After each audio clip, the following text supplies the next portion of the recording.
بسم اللہ الرحمن الرحیم۔ اب سن 10 نبوی ختم ہو گیا تھا۔ یہ سال مسلمانوں اور حضور صلی اللہ علیہ وسلم پر اتنا سخت گزرا کہ یہ غم کا سال مشہور ہو گیا۔ اسی سال ابو طالب کا انتقال ہوا، اسی سال حضرت خدیجہ کا انتقال ہوا، اسی سال حضور صلی اللہ علیہ وسلم طائف تشریف لے گئے، اسی سال قریش نے ظلم کا پہاڑ توڑنے میں انتہا بھی کر دی۔ پر حضور صلی اللہ علیہ وسلم ہر غم کو صبر کے ساتھ برداشت کرتے رہے اور ہر ظلم کو سہتے رہے، اور پاؤں میں ذرا بھی ڈگمگاہٹ نہ پیدا ہوئی۔ سن 11 نبوی میں آپ نے اپنی مہم جاری رکھی۔ کفار قریش اب محسوس کرنے لگے تھے کہ جو بھی حضور صلی اللہ علیہ وسلم سے ملتا ہے ان کا اثر قبول کر ہی لیتا ہے، اس لیے اب انہوں نے یہ کوشش شروع کر دی کہ کوئی آدمی حضور صلی اللہ علیہ وسلم سے ملنے ہی نہ پائے۔ مکہ میں منادی کر دی گئی کہ حضور صلی اللہ علیہ وسلم سے کوئی نہ ملے۔ باہر سے آنے والوں کو اس مناہی کا علم نہیں تھا، اس لیے کافروں نے اپنے ایجنٹ چھوڑ دیے کہ وہ ان سے پہلے فرصت سے مل کر حضور صلی اللہ علیہ وسلم سے نہ ملنے کی تاکید کر دیں۔ ایک دن مکے کی گلی گلی میں یہ خبر گرم ہو گئی کہ طفیل بن عمرو دوس قبیلے کا مشہور سردار مکے میں گھومنے آ رہا ہے۔ قریش نے پوری شان کے ساتھ اس کے استقبال کی تیاریاں شروع کر دیں۔ ایک دن سورج نکلتے ہی قریش کے تمام سردار بڑی شان سے مکہ سے باہر نکلے اور بہت دور تک لائنوں میں کھڑے ہو گئے۔ ہر سردار کا چمکتا ہوا تاج اوڑھے اپنے قبیلے کے پاس کھڑا تھا۔ تھوڑی دیر میں پیدل پلٹنیں اور پلٹنوں کے پیچھے رسالے بڑی شان سے آ رہے تھے۔ رسالوں کے بیچ ایک جھنڈا لہرا رہا تھا۔ اس جھنڈے پر ایک بت کی تصویر بنی ہوئی تھی۔ جھنڈے کے سائے میں ایک ادھیڑ عمر کا انسان عربی لباس پہنے، تاج اوڑھے، عربی گھوڑے پر سوار آ رہا تھا۔ یہی طفیل بن عمرو دوسی تھا۔ اس کا زوردار استقبال کیا گیا، نعرے لگائے گئے، سب نے خوش ہو کر آسمان کی طرف تیر چلائے۔ مکہ سے باہر ہی جلوس کو ترتیب دیا گیا۔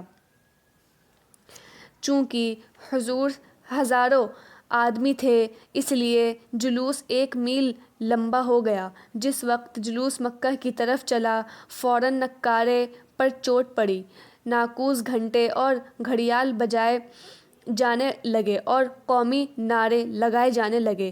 یہ جلوس بڑی شان و عظمت کے ساتھ مکہ میں داخل ہوا۔ مکے کا ہر چھوٹا بڑا اس جلوس میں شریک تھا۔ خانہ کعبہ تک آتے آتے یہ جلوس اور بھی لمبا ہو گیا۔ طفیل بیت الحرام کے قریب جا کر رکا، گھوڑے سے اترا اور حرم کے اندر داخل ہوا۔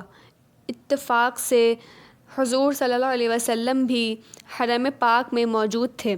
سرداروں کو ڈر تھا جو آپ سے باتیں کر لیتا ہے وہی مسلمان ہو جاتا ہے، اس لیے انہوں نے پہلے ہی طفیل کو حضور صلی اللہ علیہ وسلم سے آگاہ کرنا چاہا۔ چنانچہ عتبہ نے طفیل سے مخاطب ہو کر کہا، اے فخر یمن، آج کل ہمارے شہر میں ایک جادوگر پیدا ہو گیا ہے جس نے تمام شہر میں ایک فتنہ پھیلا رکھا ہے۔ باپ کو بیٹے سے، بیٹے کو باپ سے، بھائی کو بھائی سے، شوہر کو بیوی سے الگ کر دیا ہے۔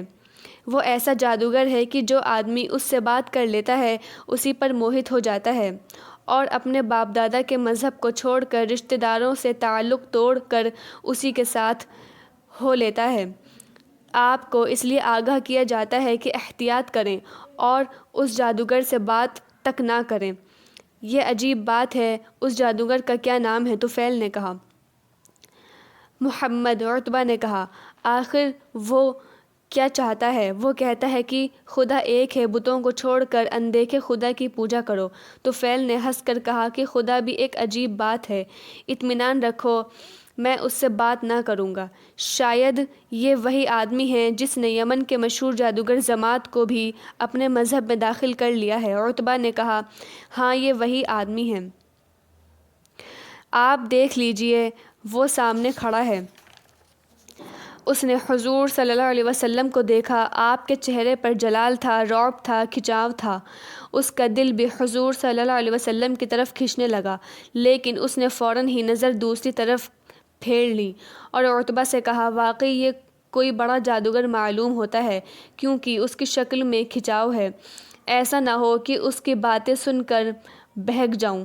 تم تھوڑی سی روئی منگا دو تاکہ میں اپنے کانوں میں ٹھوس لوں اور اس کی بات میرے کانوں تک نہ پہنچ سکے۔